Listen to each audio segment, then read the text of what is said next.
Ryan শাপলা তুলছে, একটা হাতে শাপলা দেখতে পাচ্ছে একটা।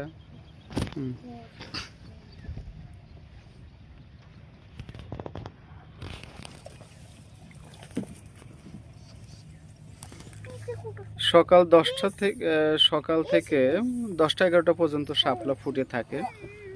তারপরে আলো বাড়ার সাথে সাথে শাপলাগুলো ফোটা বন্ধ হয়ে যায়।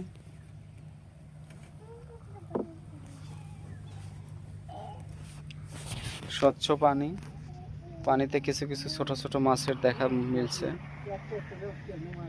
পানা দেখা যাচ্ছে, কচুরি পানা, বিভিন্ন প্রজাতির পানা দেখতে পাচ্ছি।